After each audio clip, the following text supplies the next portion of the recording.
Mari kita membaca dalam Yohanes pasal yang ke-12 ayat yang ke-20 sampai dengan ayat yang ke-26. Firman Tuhan sudah saya tulis di depan. Kalau saudara bawa Alkitab berbentuk buku baik, tapi kalau dalam bentuk handphone, daripada nanti tergoda ada notifikasi WA masuk, lebih baik menghadap ke depan saja, kita baca bersama-sama. Firman Tuhan berkata demikian, di antara mereka yang berangkat untuk beribadah pada hari raya itu terdapat beberapa orang Yunani. Orang-orang itu pergi kepada Filipus yang berasal dari Betsaida di Galilea, lalu berkata kepadanya, "Tuan, kami ingin bertemu dengan Yesus." Filipus pergi memberitahukannya kepada Andreas. Andreas dan Filipus menyampaikannya pula kepada Yesus. Tetapi Yesus menjawab mereka, katanya, "Telah tiba saatnya Anak Manusia dimuliakan. Aku berkata kepadamu, sesungguhnya jikalau biji gandum tidak jatuh ke dalam tanah dan mati, ia tetap satu biji saja. Tetapi jika ia mati, ia akan menghasilkan banyak buah. Barang siapa mencintai nyawanya, ia akan kehilangan nyawanya. Tetapi barang siapa tidak mencintai nyawanya di dunia ini, ia akan memeliharanya untuk hidup yang kekal. Barang siapa melayani aku, ia harus mengikut aku, dan di mana aku berada, di situ pun pelayanku akan berada. Barang siapa melayani aku, ia akan dihormati Bapa." Haleluya. Bapak Ibu Saudara, konteks ayat-ayat yang kita baca hari ini adalah ketika ada orang-orang Yunani, mereka sudah mendengar kabar tentang Yesus dan mereka datang untuk bertanya kepada Yesus, untuk menemukan jalan kehidupan dari Yesus. Kita tahu bahwa saat itu terjadi kegelisahan di antara agama-agama yang ada di dunia, baik Zoroaster, baik agama Helenistik, baik agama Romawi, dan mereka sedang mencari Allah yang benar. Dan itulah yang mendorong orang-orang Yunani ini datang untuk mencari Yesus. Dan kesempatan itu dipakai oleh Tuhan untuk memberitakan prinsip-prinsip melayani kepada murid-muridnya. Sebab telah tiba waktunya bahwa Anak Manusia akan dimuliakan. Artinya bahwa Anak Manusia akan disalibkan. Nah, Bapak Saudara, kita bisa menangkap ada 3 prinsip dalam melayani Tuhan yang akan menolong kita ketika kita mengemban pelayanan sesuai dengan karunia rohani, sesuai dengan konteks tempat yang Tuhan percayakan kepada kita. Nah, yang pertama kalau kita perhatikan dalam teks adalah melayani untuk kemuliaan Tuhan. Melayani untuk kemuliaan Tuhan. Tujuan pelayanan yang kita lakukan adalah untuk menggenapi rencana Allah bagi seluruh umat manusia dan untuk memuliakan namanya. Apapun yang kita katakan atau lakukan adalah demi nama Tuhan dan bagi kemuliaannya sendiri. Kebenaran ini dapat kita tangkap dari pernyataan Tuhan Yesus dalam ayat yang ke-23. Tetapi Yesus menjawab mereka, katanya, telah tiba saatnya Anak Manusia dimuliakan. Kemudian dia menjelaskan tentang bagaimana seseorang yang melayani Tuhan. Jadi orang yang melayani Tuhan harus berfokus.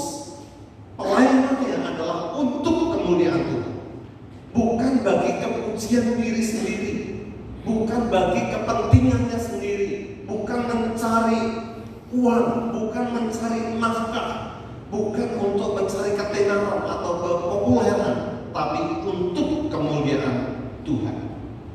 Lauren Cunningham, dia mengatakan demikian, kita tidak memiliki apapun yang bukan pemberian Tuhan. Kita dapat menyatakan kasih kita kepadanya dengan cara memberikan milik dan hak kita bagi kemuliaannya. Tuhan memiliki segalanya, tetapi ketika kita memberikan kepadanya apa yang juga berasal darinya, ungkapan kasih kita itu membangkitkan sukacita di hati Bapa. Sesungguhnya Tuhan tidak kekurangan apa-apa.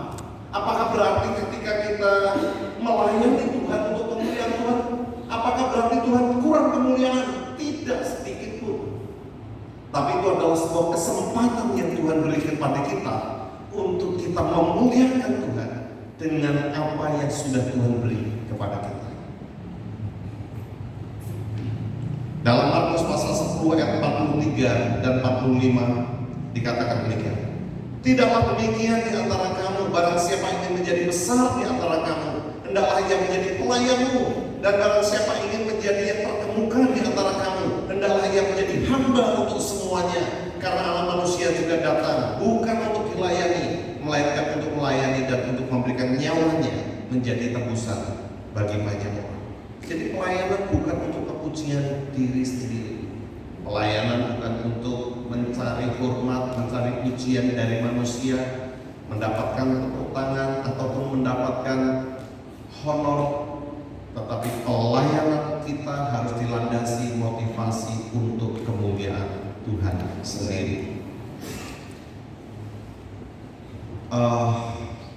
Martin Luther King pada tahun 68 ketika dia membaca Matius pasal 10, dia berkata demikian. Setiap orang bisa menjadi orang besar karena setiap orang bisa melayani. Anda tidak perlu menjadi seorang sarjana untuk melayani. Anda tidak harus pandai berkata-kata untuk bisa melayani. Anda pun tidak perlu mengenal Plato atau Aristoteles untuk bisa melayani. Anda hanya membutuhkan hati yang penuh kasih karunia, jiwa yang digerakkan oleh kasih, hati yang sungguh rindu melayani untuk kemuliaan Tuhan, dan itu cukup untuk kita bisa melayani. Melayani adalah untuk kemuliaan Tuhan, sebab dalam Roma pasal 11 ayat yang ke-33 mengatakan, sebab segala sesuatu adalah dari Dia dan oleh Dia dan bagi Dialah kemuliaan sampai selama-lamanya. Apapun yang Tuhan percayakan kepadamu untuk melayani Dia, periksalah dalam hatimu, apakah itu untuk kepujian diri sendiri, kebanggaan diri sendiri, ataukah itu untuk kemuliaan Tuhan. Yang kedua, prinsip melayani dengan pengorbanan diri. Kita tidak dapat sungguh-sungguh melayani tanpa pengorbanan. Melayani identik dengan berkorban. Mustahil orang melayani Tuhan tanpa ada pengorbanan yang diberikan. Kebenaran ini bisa kita lihat dalam ayat yang ke-25. Dikatakan di sana, barang siapa mencintai nyawanya, ia akan kehilangan nyawanya. Tetapi barang siapa tidak mencintai nyawanya di dunia ini, ia akan memeliharanya untuk hidup yang kekal. John Piper, saya pikir dia adalah seorang penulis yang terkenal dan telah memberkati banyak orang. Dalam program radionya juga sama dengan judul bukunya, yaitu Desiring God. Dia berkata, to receive Christ costs nothing, to follow Christ costs something, but to serve Christ costs everything. Untuk menerima Yesus sebagai Tuhan dan Juru Selamat itu free, tidak ada harga, tidak ada biaya. Untuk mengikut Kristus mungkin kita perlu membayar sesuatu, tapi untuk melayani Tuhan itu berarti kita membayar segala sesuatu yang kita punya. Itu menuntut pengorbanan diri dari apa yang kita miliki, dari apa yang kita bisa untuk kita berikan kepada Tuhan. C.T. Studd, ya, pendiri dari WAC, dia mengatakan, jika Yesus adalah Allah dan Dia mati bagiku, maka tiada pengorbanan yang terlalu besar untuk aku lakukan bagi Dia. Yesus Allah sendiri tidak mempertahankan keserupaan dengan Bapa sebagai milik yang harus dipertahankan, melainkan telah mengosongkan dirinya dan menjadi manusia, mengambil rupa seorang hamba dan taat sampai mati, bahkan sampai mati di atas kayu salib. Adakah pengorbanan kita yang terlalu besar dibandingkan dengan pengorbanan Kristus? Tidak ada. Karena itu pelayanan identik dengan berkorban. Saudara, hari ini yang ditabiskan sebagai panitia Natal harus rela berkorban. Saudara akan diusik belajar saudara, sementara teman-teman lain bisa belajar dengan baik, tapi saudara harus memikirkan bagaimana Natal berjalan dengan sukses. Saudara akan rela berkorban ketika diminta untuk latihan hari demi hari. bahkan mungkin juga harus berkorban uang. Tapi itulah inti dari pelayanan. Pelayanan identik dengan pengorbanan. Omong kosong kalau orang berkata saya melayani Tuhan, tapi tidak rela berkorban. Karena pelayanan identik dengan berkorban. Pasti kita tahu ya, Jim Elliot, seorang misionaris di Ekuador yang mati di ujung tombak orang-orang yang pada saat itu masih terisolir, sebuah suku yang terisolir dari dunia luar. Dan jangankan orang luar, mereka pun saling bunuh-membunuh karena ketakutan yang luar biasa. Daripada mereka yang bunuh, mereka membunuh lebih dulu. Dan Jim Elliot bersama dengan rekan-rekannya ingin menjangkau suku itu bagi Kristus. Meskipun sudah diingatkan betapa berbahayanya, tapi kemudian dia mendaratkan pesawatnya di sebuah sungai di Ekuador untuk memberitakan kabar baik. Dan begitu dia turun, langsung ditikam dengan tombak.